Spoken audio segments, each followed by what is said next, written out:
10h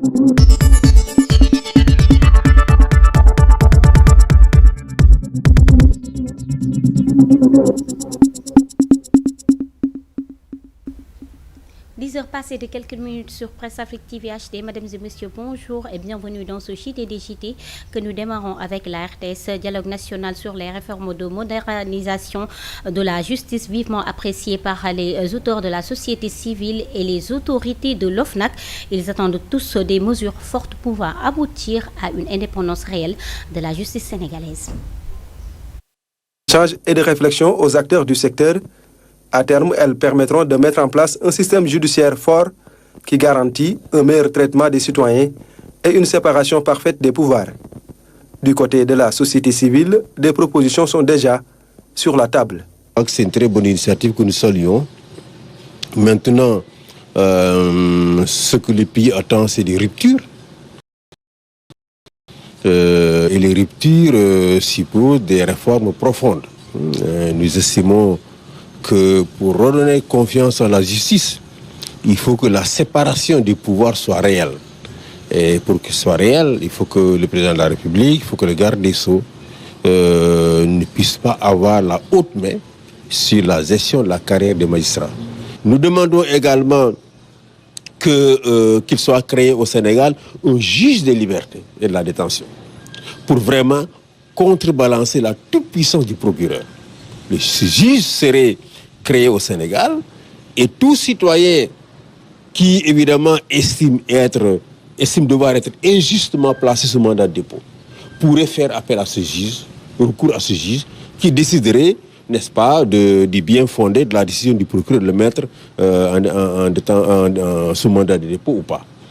Le test de paternité en cas de refus du conjoint, le renforcement de la liberté d'expression et la modification des peines visant l'offense au chef de l'État figurent également parmi les sujets que la société civile compte aborder. Conformément aux recommandations des Nations Unies, aux recommandations de la Commission africaine des droits de l'homme et des peuples, aux recommandations de la Cour de la CEDEAO et de la Cour africaine des droits de l'homme et des peuples, il faut aller vers la suppression des peines de prison. Je dis bien des peines de prison. On peut maintenir les amendes. Les sanctions pécuniaires, il faut les maintenir. Mais les peines de prison, il faut les supprimer pour tous ces délits comme offense au chef de l'État, diffamation, injure publique, diffusion de fausses nouvelles. Il faut vraiment enlever les peines de prison parce que ces délits sont coupés sur la tête de tous ceux qui sont dans l'espace public. L'autre chose que nous demandons, ça concerne un peu, évidemment, les droits des femmes. Nous pensons qu'on doit aller vers le renforcement de la protection des droits des femmes en faisant en sorte que dans ce pays, n'est-ce pas, l'obligation de se soumettre à un test de paternité soit imposée, n'est-ce pas, en cas de refus de reconnaissance d'un enfant. La réforme et la modernisation de la justice ont toujours été une recommandation de la société civile. Reste maintenant à mener des réflexions concertées et inclusives au grand bonheur des populations. Il faudrait impérativement qu'il soit très solide avec son gouvernement pour que les principes qui sont souvent déclinés en matière de bonne gouvernance, que ce soit la transparence, que ce soit la redevabilité, que ce soit l'efficacité ou même l'efficience, soit une réalité au Sénégal. Et pour ce faire, il faut impérativement qu'on ait un leadership intelligent, également un leadership fort. Et nous espérons que ce leadership fort et intelligent sera bien sûr incarné par le président de la République et pourra éventuellement déteindre sur l'ensemble de son gouvernement, à travers déjà son Premier ministre, mais également à l'endroit de l'ensemble des ministres, et surtout dans un contexte où nous sommes dans le cadre de la gestion axée sur les résultats. L'OFNAC se félicite également du dialogue national axé sur la réforme et la modernisation de la justice, tout comme les mesures prises récemment par le chef de l'État pour donner plus de pouvoir à la structure. C'est une décision, je crois, très salutaire. Il faut faire l'état des lieux pour savoir où on va, pour savoir ce qui ne marche pas, comment faire marcher. Donc je crois que c'est une initiative très heureuse et que, en tout cas ici au niveau de l'OFNAC, tout le monde l'apprécie et nous sommes très disposés à apporter notre pierre à l'édifice. Le dialogue national vise à examiner en profondeur les forces et faiblesses du système judiciaire, à identifier les dispositions légales et réglementaires, ainsi que les mécanismes institutionnels à améliorer. À terme, Une feuille de route sera élaborée. Et puis l'africaine de médiation, de gestion, de règlement de conflits dit stop au massacre du conflit israélo-palestinien. Les initiateurs de la marche organisée hier à Dakar pour la libération de la Palestine considèrent tout simplement que l'État israélien ignore les droits les plus reconnus des droits internationaux. Le représentant de la Palestine au Sénégal, Nasser Kadala, invite à maintenir la pression pour la liberté de Gaza, la TFM. Plus de 76 ans, notre peuple souffre d'une invasion qui l'a déraciné de sa terre. Déplacé après destruction de ses villes et villages, devenant réfugié des camps, misérable aussi bien son histoire, aussi bien son territoire que dans les pays voisins. L'État d'Israël, qui ignore les droits les plus reconnus par le droit international, a continué à pratiquer l'oppression contre le peuple palestinien sous toutes ses formes à travers ses gouvernements successifs. Depuis 8 mois, l'envahisseur mène une guerre d'extermination et de nettoyage ethnique dans la bande de Gaza et la Cisjordanie occupée, y compris Jérusalem. Cette attaque meurtrière a coûté à ce jour la vie à 50 000 martyrs et a occasionné 90 000 blessés et 25 000 disparus, dont majoritairement des enfants, des femmes et des personnes âgées. Elle a également entraîné la destruction de toutes les infrastructures indispensables, dont les hôpitaux, les écoles, les mosquées et les églises. Dans ses œuvres, le dit envahisseur, dans le but d'affamer le peuple palestinien et le contraindre à émigrer, a opéré la fermeture des passages pour s'opposer à l'entrée de l'aide humanitaire. La détermination de notre peuple, son attachement à sa terre, malgré les atrocités, lui ont valu le soutien de tous les peuples libres du monde pour ses revendications légitimes de liberté, d'émancipation et d'établissement d'un État indépendant sur son propre sol, avec Jérusalem comme capitale.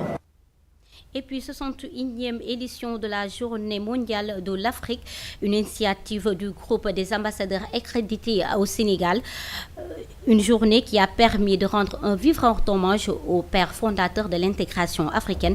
Le thème de cette année, éduquer et former l'Afrique pour le 21e siècle. Damsila. Cette cérémonie de célébration de la 61e édition de la Journée mondiale de l'Afrique commémore la date anniversaire de la naissance de l'Organisation de l'Unité africaine. Désormais, chaque 25 mai, les dignitaires du continent se mobilisent pour échanger sur les défis et perspectives du continent. La communauté internationale célèbre la Journée mondiale de l'Afrique qui rappelle les jalons posés par les pères fondateurs de l'OUA, désormais l'Union africaine, en vue de la réalisation de l'unité africaine et les progrès accomplis dans les domaines économiques, sociaux et culturels. Elle a été perçue par les Africains comme un moment de joie, de fierté pour le chemin parcouru, mais aussi de recueillement et de méditation sur l'avenir de notre continent. Cet après-midi, le groupe des ambassadeurs africains accrédités au Sénégal s'est réuni pour mener des discussions sur les questions qui interpellent le continent, à savoir la paix, la sécurité, la démocratie, la souveraineté, le développement, entre autres. L'occasion a été aussi saisie pour présenter le livre intitulé « Les pères fondateurs », une manière de rendre hommage aux pionniers de l'unité africaine. L'ouvrage est une véritable dédicace au panafricanisme. Une dédicace au panafricanisme et à cette quête continue de l'unité africaine. Tel un serment pour les générations actuelles, les générations à venir. Le serment qui raconte l'histoire des pères fondateurs de l'OUA et de l'UA, afin que se souvienne à jamais la parole prononcée par les pères fondateurs qui ont ficelé notre destin, le destin d'une Afrique unie, solidaire et éternelle. Cette année, la journée met un accent particulier sur la jeunesse et l'éducation, d'où le choix du thème de cette 61e édition, éduquer et former l'Afrique pour le 21e siècle. Malgré les défis auxquels le continent est confronté, je demeure convaincu que le mantra des solutions africaines aux problèmes africains prend petit à petit forme à travers la volonté des populations, surtout des femmes et des jeunes de ce continent qui ne demandent qu'à prendre en main leur propre destin. C'est ce que nous enseigne l'histoire et c'est ce que nous enseigne aussi l'histoire récente politique du Sénégal. La cérémonie a été aussi, pour le continent, de montrer ses différentes facettes culturelles et artistiques. Les pays participants se sont aussi rivalisés de talent sur le plan culinaire à travers des... Et puis on termine ce JT avec la DSTV face au présumé d'une pénurie de pommes de terre et de l'oignon. Swami Agricole apporte des précisions. Plus de 80 000 tonnes de pommes de terre sont produites sur plus de 350 000 hectares et sont prêtes à être commercialisées. Selon Souleymane Ndoye, les allégations du manque de ces denrées ne sont pas du tout fondées Il est au micro de la 2STV. D'octobre à janvier, souvent, nous récoltons notre pomme de terre. Nous les conservons en chambre froide et nous commençons à commercialiser une partie. Cette partie tourne autour de 10 000, 15 000 tonnes. Après, le reste est mis en chambre froide. Parce que nous permettons à ces petits producteurs, à ces agrobusiness, de pouvoir aussi commercialiser leurs pommes de terre. Si vous regardez très bien le circuit de commercialisation durant la Korité, vous n'avez pas vu la pomme de terre et l'oignon sur le marché sénégalais. Parce que pendant ce temps, nous avons fermé boutique pour permettre aux autres. Mais aujourd'hui que les petits producteurs ont usé de leur stock, il nous appartient maintenant, nous, d'alimenter ce marché. Et tout ça se fait en coordination avec l'agence de régulation des marchés. Parce que c'est eux-mêmes qui fixent, avec un gentleman agreement, toutes les conditions de commercialisation. Et les prix, aujourd'hui, en tout cas, nous, au niveau de Sénégal, nous de Swami Agri, les prix que nous vendons tournent autour de 9 750 francs le sac Borchamp. Donc s'il y a maintenant des spéculations, cela ne provient pas de nous. S'il y a des manquements sur le terrain, vous voyez, depuis ce matin, les camions sont en train de charger et de transporter dans divers horizons du Sénégal, dans toutes les régions du Sénégal. Parce que nous avons une consommation qui permet, au-delà de la Tabaski, de contenir le marché sénégalais au moins pendant 6 mois ou 7 mois. Et voilà, c'en est tout pour ce JT. Je vous donne rendez-vous à 12h dans votre bloc d'information. Midi King, avant cela, Melem Boub sera là à 11h dans Khibari.